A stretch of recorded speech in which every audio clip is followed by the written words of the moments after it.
দ্রুত শুরু হতে চলেছে নিবিড় ভোটার সমীক্ষা। মূলত এই বাংলায় ২৬শে নির্বাচনের আগে একটা বড় দাওয়াই শাসক দলকে নির্বাচন কমিশনের। ইতিমধ্যেই বুথ লেভেলের আধিকারিকদের সঙ্গে বৈঠক শুরু হয়ে গিয়েছে যে কোন পদ্ধতিতে এই গোটা সমীক্ষাটা করা হবে। কিন্তু নির্বাচন কমিশনের এই পদক্ষেপে বড্ড গায়ে জ্বালা ধরেছে তৃণমূল কংগ্রেসের। বিহারের পর এবার বাংলা। শীঘ্রই এ রাজ্যের ভোটার তালিকায় নিবিড় সংশোধন আনতে চলেছে নির্বাচন কমিশন। অগস্টের প্রথমেই শুরু হতে পারে ভোটার তালিকা সংশোধন। এসআইআর যে আছে প্রত্যেক জিনিস আমরা টাচ করছি। ইলেকশন প্রস্তুতি তো থাকবেই, নেক্সট ইলেকশন আছেই, ইলেকশন প্রস্তুতি তো থাকতেই হবে। এই নিবিড় সংশোধনের কাজের সময় বিএলওরা যে বাড়িতে গিয়ে রেসপন্স পাবেন না, সেখানে একটি নির্দিষ্ট স্লিপ তারা বাড়ির দরজায় সেঁটে দিয়ে আসবেন। বিএলওদের প্রশিক্ষণে এই বিষয়টা স্পষ্ট করে দিয়েছে কমিশন। খবর পাওয়া যাচ্ছে নির্বাচন কমিশনের আধিকারিকের দপ্তর সূত্রে। বুথ লেভেল অফিসারদের প্রশিক্ষণ। প্রশিক্ষিত অফিসাররা যাবেন ভোটারের বাড়ি, দেখতে চাইবেন প্রয়োজনীয় নথি।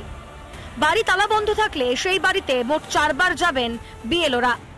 ভোটারকে না পাওয়া গেলে কমিশনকে জানাবেন বিএলওরা। খসড়া ভোটার তালিকা থেকে বাদ যাবে নাম। নির্দিষ্ট নথি সহ তালিকায় নাম তুলতে আরো 1 মাস সময়। মনে হচ্ছে আরো নতুন কিছু জানানো হবে আমাদের, যে সামনে যে সমস্ত আসছে এগুলো নতুন কিছু জানানো হবে, সেই বিষয়ে আমাদের ডেকেছেন। এখন এসআইএন নিয়েই বলা হবে, কিন্তু সেটা আমাদের এখনো পরিষ্কার করে কিছু বলা হয়নি। নির্বাচন কমিশনের এই উদ্যোগকে স্বাগত জানিয়েছে বিজেপি। পার্মানেন্ট স্টাফ থাকা সত্ত্বেও ওই গ্রামে প্যারা টিচার, ভোকেশনাল পার্ট টাইমারকে বিএলও করেছে। আমি তালিকা সংগ্রহ করছি, আমার কাছে অনেক তালিকা এসে গেছে, এবং ইলেকশন কমিশনকে বলবো বিএলওদের তালিকা বুথের নাম দিয়ে পাবলিশ করে দিতে। ভোটার তালিকায় বাংলাদেশিদের নাম কাটা নিয়ে গেল রব তোলে তৃণমূল। বাংলাদেশিদের বাঙালি বানানোর সুচতুর ষড়যন্ত্র করছেন মুখ্যমন্ত্রী। যারা ভারতীয় নাগরিক, যাদের পূর্বপুরুষ বাংলাদেশে ছিলেন, ভারতে ছিলেন, তারা ভারতবর্ষে থাকবেন। যারা অন্য জায়গা থেকে ঢুকেছে তাদেরকে, অর্থাৎ বাংলাদেশ থেকে যারা ঢুকেছে, স্পষ্ট কথা, তাদের ফেরত যেতে হবে। এবার কি কেন্দ্রীয় এই সংশোধনী আটকাতে অস্থায়ী বিএলও নিয়োগ করছে রাজ্য সরকার?